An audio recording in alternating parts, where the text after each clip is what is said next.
D'abord, il faut que les pays musulmans eux-mêmes se remettent en question, d'abord.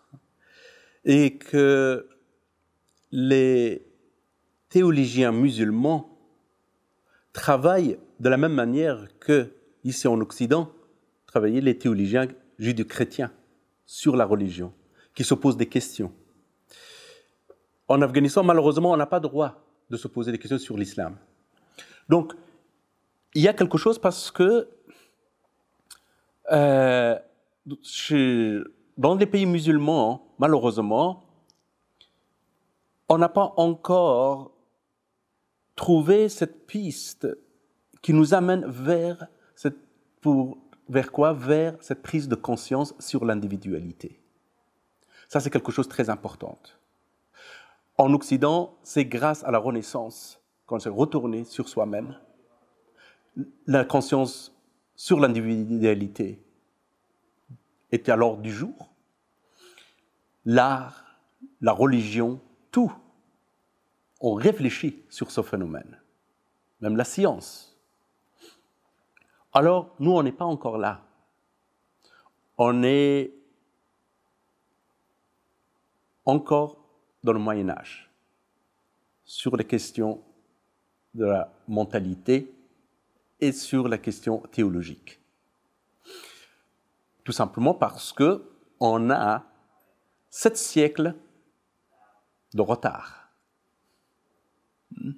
L'islam est né en 660. Donc, on n'a pas encore rattrapé la marche de l'histoire. Pourquoi? Ça, c'est une longue histoire à raconter. Mais bon, sauf que voilà, on est là. Et puis, on n'a pas travaillé sur l'islam comme il faut. Aucun intellectuel musulman n'a eu cette chance de connaître vraiment leur propre pays pré-islamique. On croit toujours qu'on était musulman et on restera musulman. À aucun moment, on n'a pas dit que non. Avant, par exemple, l'Afghanistan, avant d'être musulman, était un pays bouddhiste, était un pays zoroastrien. Donc, ce qui est important, c'est que dans ce genre de pays, notamment la religion, toutes les religions, d'une certaine manière, transforment tous les accidents historiques en une sorte de destin. Chaque chose devient un destin. Chaque accident devient un destin, une fatalité. Et on a l'impression que c'est comme ça. On est musulman, on restera musulman jusqu'à la fin. Même si on n'y croit pas. Mais c'est comme ça. Donc, forcément, tant qu'on a cette mentalité, tant qu'on n'a pas encore cette conscience sur le déroulement de l'histoire, on ne peut pas changer grand-chose, malheureusement. Donc, maintenant, le musulman en Occident, qu'est-ce qui se passe? Vous voyez, quand il y a eu la guerre froide entre l'Occident et le satellite, toutes les sphères soviétiques, l'islam n'était pas un problème pour les Occidentaux.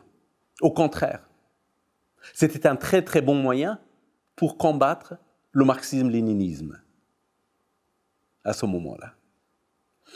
On voulait même créer une sorte de ceinture verte, qu'on a appelée à ce moment-là, autour de l'Union soviétique.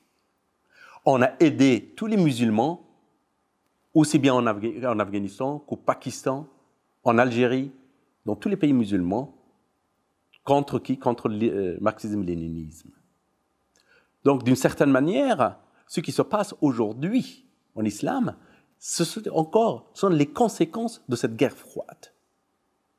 Parce que c'était le seul moyen, dans des pays musulmans, parce qu'il n'y avait pas une idéologie alternative, il n'y avait que l'islam qui pouvaient justement réunir la population contre l'invasion soviétique en Afghanistan et même contre leur conflit, pour leur conflit contre le léninisme, marxisme. Donc, voilà. Maintenant, en effet, la guerre froide est finie. L'ennemi n'existe pas plus. Il fallait créer autre chose. Et aussi, les musulmans, ils ont bien profité de ce conflit et sont bien armés, économiquement parlant, militairement parlant, idéologiquement parlant, pour créer une autre force contre l'Occident. Donc, ça, c'est un sacré problème. Moi, je suis tout petit pour donner une réponse claire et nette et définitive sur ce sujet. Non, malheureusement, les choses ne sont pas aussi simples que ça. C'est devenu de plus en plus compliqué.